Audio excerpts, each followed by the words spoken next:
Yo, welcome back again to Media Madridista. Gue lupa episode berapa. Episode 10. Episode 10 ya. Episode 10 ya, perfect number. Gak nyangka kita udah 10 episode. Udah 10 episode ya. Kita mulai dari kapan ya? Desember kemarin ya? Iya kan sih? Desember kemarin, dan sekarang udah 10 episode. Dan semoga konten kita ini tuh tetap menarik di kalian ya. Maksudnya ada pembelajaran yang bisa kalian dapat juga, terus kita juga dapat pelajaran dari kalian juga, mungkin dari komentar kalian di Instagram maupun di YouTube juga. Dan juga gue mau ucapin sebelum video ini dilanjut, jangan lupa untuk like dan komen video ini, dan jangan lupa juga subscribe media.madridista, dan jangan lupa follow media.madridista di Instagram yang udah mencapai 30.500 followers. Tapi by the way gue pengen nanya dulu deh Ul, waktu itu 30.000 waktu hari apa ya? Bulan apa sih? Januari ya? Gue lupa dah. Januari ya? Tapi sekarang udah nambah 500.000 ya, menurut gue itu prestasi luar biasa sih. Maksud gue bisa cepat naik 500.000 gitu. Januari tanggal 20 kan? Iya, berarti belum nyampe sebulan lah. Belum terlalu nyampe, dikit lagi nyampe sebulan, dan nambah 500.000 menurut gue ya bagus gitu. Kok 500.000 sih? 50.000. 500 orang. 500 orang, sorry. Oh, ya 50.000. 500 orang aja. Sorry, MTK gue jeleknya. Oke. Kita lanjut ngomongin, kita tuh lagi bahagia banget emang. Dua pertandingan La Liga kita tuh menang terus. Setelah ugly win Getafe dengan Levante dengan Huesca dengan Madrid, setelah ugly win gol Varane 2 gol lewat sundulan, dan akhirnya Real Madrid menang 2-0 sama 2-0 juga, itu Real Madrid lawan Getafe dan juga Real Madrid lawan Valencia. Jadi kita bakal bahas dulu Real Madrid lawan Getafe. Jadi paling kita di video kali ini cuma ngebahas match-match doang ya, karena menurut gue udah gak ada yang panas lagi. Kayak maksud gue Ramos katanya kabar baik ya, Ul ya? Sebenarnya masih agak ada 50-50. Sebenarnya ada kabar terbarunya lagi, katanya udah fix bakal keluar, klub udah rencanain musim depan gak bakal ada Ramos katanya sih. Iya. Gue juga kayak maksudnya 50-50, ada yang bilang kabar baik, ada yang bilang katanya Ramos udah fix katanya dijual ke MU atau PSG. Ya udah, gue intinya sih gue juga udah rela gitu. Gue udah nggak kayak Ramos 2 musim yang lalu lah, kayak misalnya waktu itu pengen diberitain pindah, tapi kayak gue udah kayak ya udah gak apa-apa deh, lu mau pindah aja juga. Gue udah rela kok gitu, maksud gue. Emang niatnya Madrid ini kan ditinggal cari itu juga udah mau regenerasi dari misi presidennya itu sendiri kan juga emang mau regenerasi kan. Jadi menurut gue juga ya udah gue rela aja gitu. Terus habis itu paling udah ya nggak ada permasalahan lagi kan setahu gue. Paling cuma itu doang ya, maksud gue viral Ramos doang. Sisanya tuh match pertandingan. Dan kita bakal bahas pertandingan Real Madrid lawan Getafe dulu. Oke guys, Real Madrid lawan Getafe. Formasi yang cukup mengkagetkan gue ya, ngelihat Zidane nurunin Marvin. Ul, menurut lu gimana dari lu sendiri? Lu dari gimana? Gue kira 4-2-2 sih yang lu bilang. Gue juga ngiranya kayak gitu. Bilang kan si Asensio sama Benzema jadi striker. Ternyata 3-4-3 sih. Jadi si Mendy jadi back. Mantep sih si Zidane nya agak pinter. Dia kan tahu kalau Mendy nggak cocok jadi di posisinya si Carvajal ini. Iya benar. Dia kayak kelihatannya kalau nggak nyaman lah, makanya jadiin back. Dan itu tiba-tiba Mendy bener-bener main bagus banget jadi back gitu. Solid banget. Gue suka ngeliatnya. Dan apalagi si Marvin sama Arribas yang gue liat nih mainnya lebih lebih mentalnya percaya diri. Kepercayaan dirinya ada, gila. Sumpah keren banget, daripada nggak kaku gitu mainnya, nggak kayak Odriozola kan kayak kemarin dia mainnya ekspresinya kayak masih panik, kaku gitu. Iya kayak gugup gitu. Kalau Marvin sama Arribas beda banget, dia pede banget. Mau ngatur-ngatur temennya nih, jaga sini, pegangan ini, terus mau maju mundur gitu. Marvin kadang-kadang bantu nyerang juga, bantu defense juga. Keren sih Marvin. Gue setuju sih. Cuma sayang dia sekarang cedera. Cedera gara-gara match ini kan, Real Madrid Getafe ini kan. Iya, gara-gara cedera. Bener. Cedera, gue lupa karena ketarik atau lupa deh gue. Tapi cedera deh, pokoknya cedera karena ke-tackle atau apa gue lupa. Cuman gue bener sih. Banyak tackle deh. Gue setuju dia si Marvin ini, gue kaget waktu pas match baru mulai. Kan bola di sisi kanan Madrid tuh. Si Marvin nih gue ngeliat, Marvin oke deh jadi wing back lah, dibilangnya wing back ya. Terus dia tuh kayak ngatur gitu loh, kayak misalnya dia nyuruh si Nacho jaga ini gitu. Kayak gue udah lama nggak ngelihat seorang pemain muda berani ngatur pemain senior gitu loh. Percayaan dirinya ada, mungkin karena emang dia ngerasa Benar. daripada gue nggak ngomong ntar malah jatuhnya kebobolan, mendingan gue ngomong aja. Urusan ntar dikatain lu berani banget lo sama senior, belakangan intinya pertandingan menang. Gue ngelihat itu dari Marvin itu sendiri, gimana dia tuh berani nyuruh pemainnya, kayak gua nggak tahu ya, mungkin dari bahasa Indonesia, bang tolong jagain ini bang Nacho, bang Farhan, gua ngerti teman, ya anggap aja gitu lah, maksudnya kayak tolong jagain ini bang, gini, soalnya ini ya soalnya dia kan kayak tangannya kayak nunjuk gitu kan. Iya benar dan gue juga ngeliat kayak siapa, si Marcelo terutama, si Marcelo mainnya bagus banget, gue suka Marcelo mainnya bagus. Marcelo udah lama gue nggak ngeliat Marcelo mainnya sebagus itu. Cuman Marcelo ini posisinya beda. Jadi gue udah buka taktik board nih, gue udah buka taktik board di mana kemarin kan main kita 3-4-3 kan. Banyak orang yang bilang benar. Sebenarnya di formasi awal itu tuh 4-4-2 tuh, jadi si Marvin setahu gue di sini deh. Atau gimana, pokoknya 4-4-2 deh, si Benzema Asensio ini striker gitu kan. Cuman sepanjang pertandingan itu tuh pas Madrid bener-bener play, ini Madrid megang bola nih ya. Madrid megang bola, formasi itu 3-4-2 3-5-2 kadang 3-4-3 gitu. Dan itu tergantung dari permainannya. Cuman kalau misalnya defense, soalnya kan banyak yang bingung tuh kemarin tuh sebenarnya Madrid main 3-4-3, 4-4-2 atau 5-3-2 atau gimana sih? Nah, ini bakal gue jelasin. Jadi waktu Madrid ball positioning tuh maksud gue tuh mereka lagi megang bola ya, passing-passingan buat permainan lah, lagi buat permainan. Mereka bermain seperti ini formasinya. 3-4-3. Cuman pas Getafe megang bola, Madrid mainnya langsung kayak gini.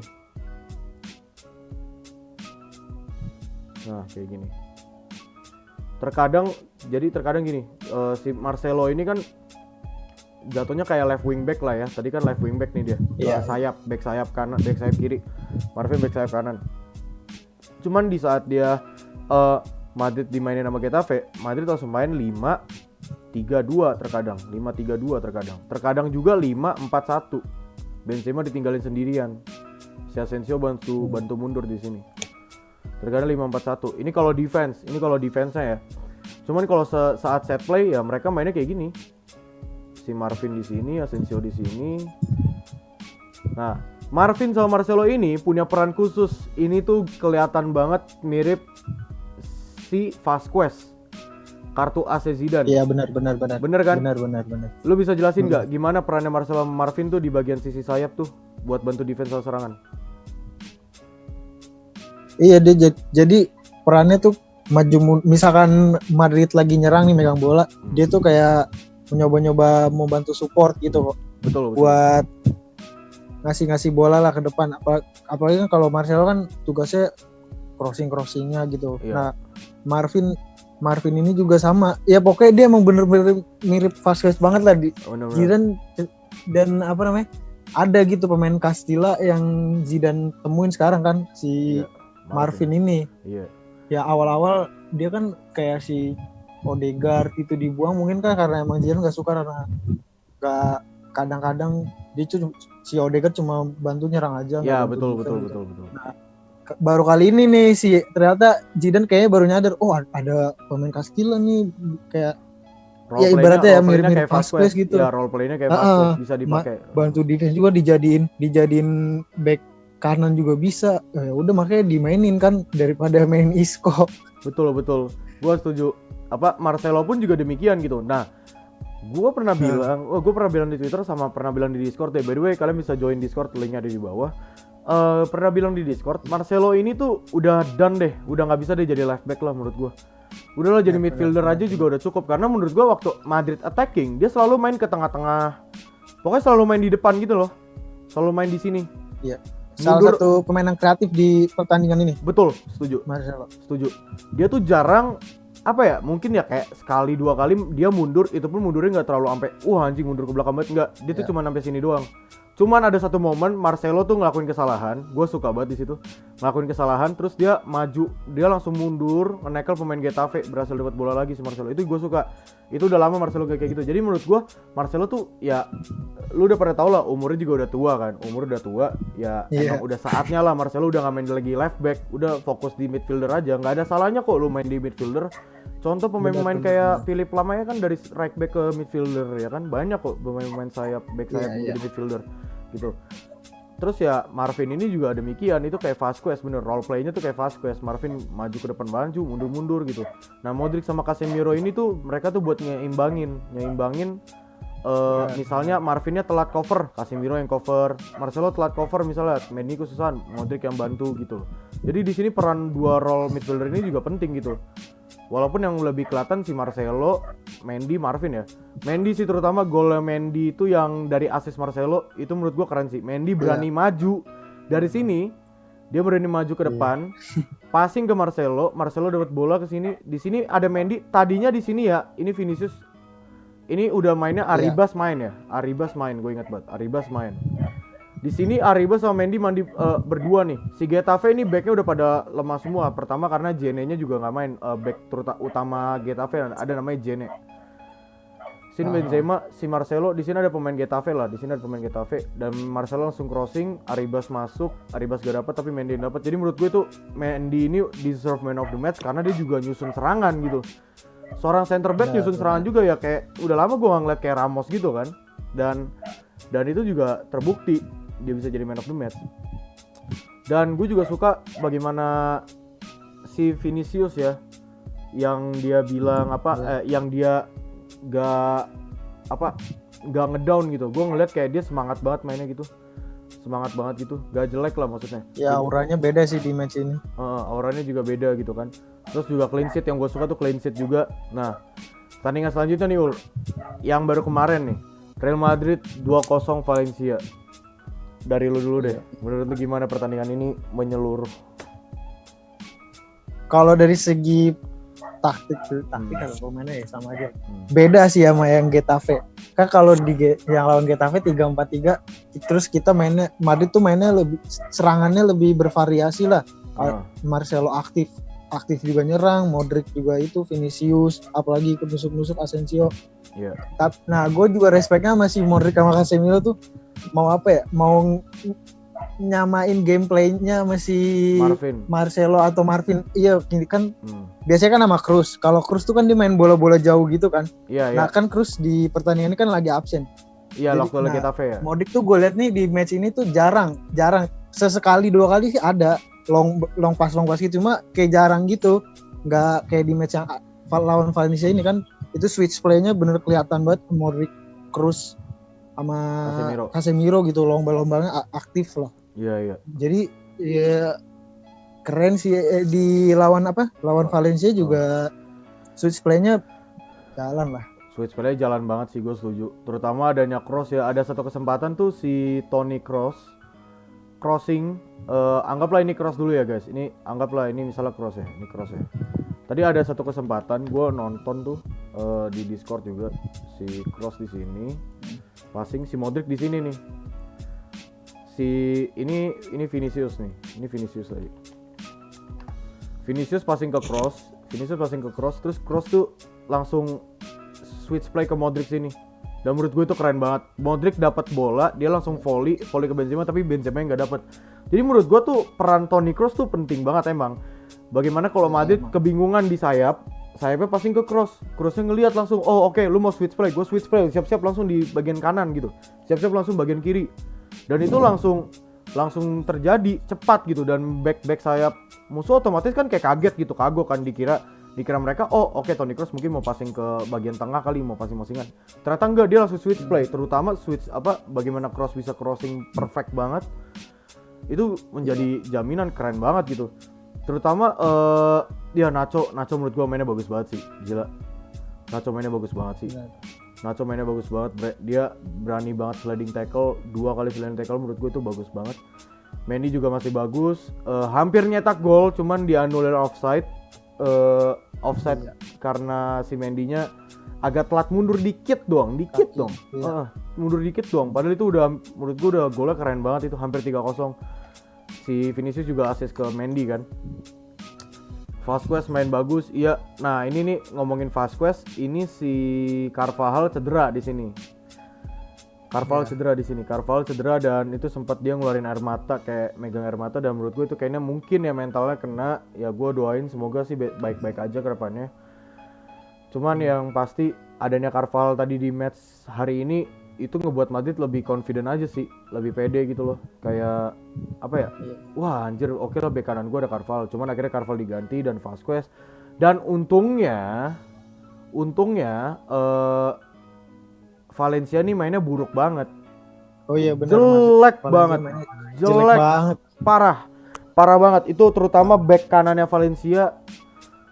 Gue lupa namanya, pokoknya nomor 2 atau 20. Itu yang sering diobrak-abrik sama Vinicius, terus Vinicius ngejatoin dia, kena hidungnya, kena lutut dia sendiri.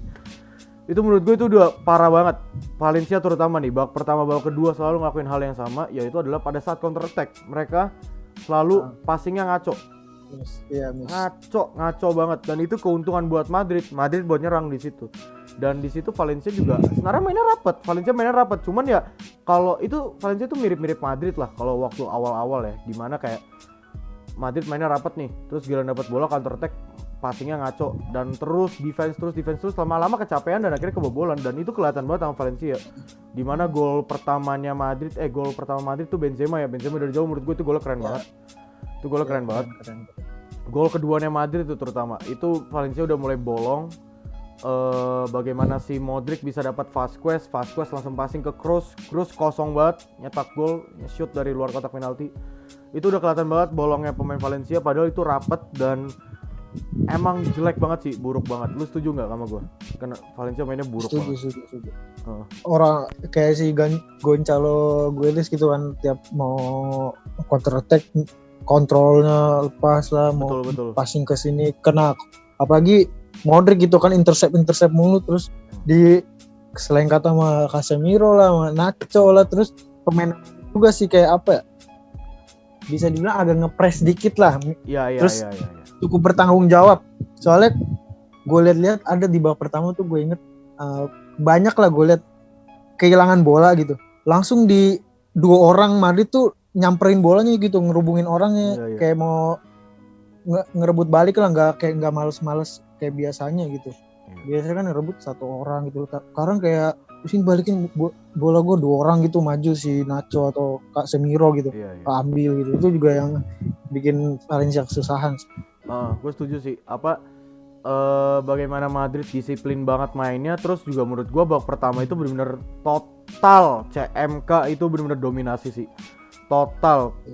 Casemiro, Modric, Kroos itu benar-benar babak pertama dominasi banget. Benar-benar dominasi. Itu benar-benar killer mereka semua deh. Di babak pertama itu benar-benar kayak gue ngeliat anjing ini yang kelihatan tuh CMK doang nih yang kelihatan gitu loh.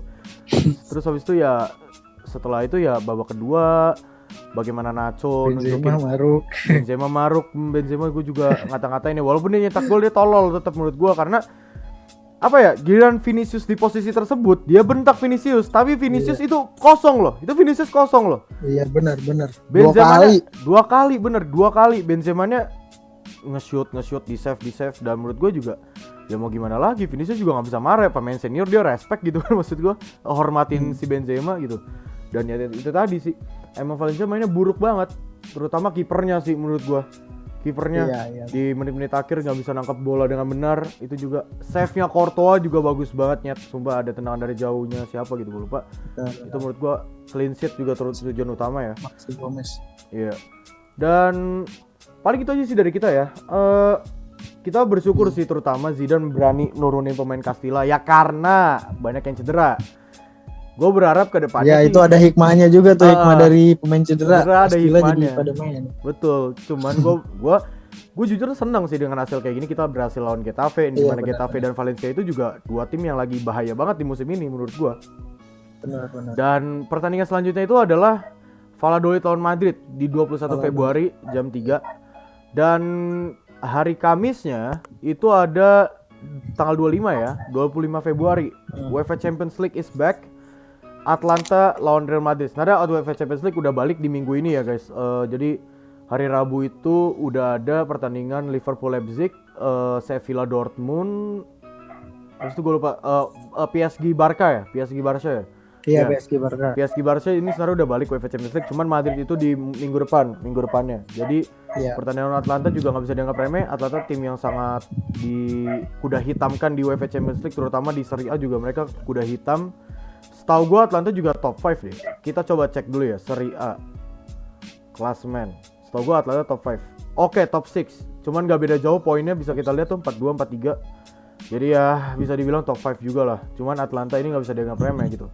Bagaimana mereka bisa menggusur tim-tim besar di Serie A gitu.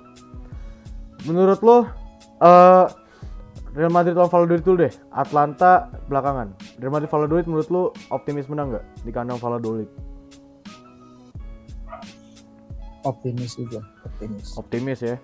Yang penting yang sebenarnya tuh kita tuh bisa tiap match ya bisa menang gede gitu, nggak cuma 2-0, 1-0, 3-0, sebenarnya bisa menang besar tuh tiap match. Dari apalagi kan sekarang kayak Cruz gitu, dia satu-satunya orang yang bikin membuat peluang paling banyak di La Liga, 50. Ngalahin Lionel Messi kan? Iya, ngalahin Lionel Messi. Itu kan kelihatan banget. Sebenarnya kita bisa, Madrid tuh dari sebelum-sebelumnya tuh di match sebelumnya bisa nyetak gol banyak, cuma masalah finishing ini tuh belum kelar-kelar sampai sekarang. Betul. Maksud gua itu udah terbukti di statistik pun juga. Toni Kroos merupakan pemain dengan creating chance tertinggi di La Liga kan. Itu udah terbukti loh maksud gua. Berarti permasalahannya sekarang bukan midfieldernya. Permasalahannya sekarang ya di finishingnya itu sendiri. Iya, dan Cruz sendiri juga bilang gitu pas di interview, kita nyetak 2 gol nggak cukup, kita bisa nyetak lebih malah, dia bilang. Betul, gue setuju banget. Kemarin tuh ada peluang Asensio, Benzema, Asensio yang lost control lah. Padahal itu menurut gue bisa one on one sama kiper. Ya, gue berharap sih kedepannya lawan Atlanta bisa lah. Tinggal kuat-kuatin aja mental backnya. Atlanta soalnya attackingnya gila-gilaan juga, nggak bisa dianggap remeh. Luis Muriel, untungnya Papu Gomez nggak ada di Atlanta, jadi ya udah bisa ngurangin lah seenggaknya. Lu ada yang mau ditambahin Nggak ada? Udah sih. Udah lah ya. Oke guys, jadi itu aja dari kita karena nggak selama video sebelumnya. Jadi itu aja. Jangan lupa follow media.madridista di Instagram. Bantu kami nyampe 50.000. Why not in this year? And then jangan lupa subscribe video ini dan terutama komen dan juga like video ini. And then mungkin itu aja dari gua. See you guys there. Goodbye.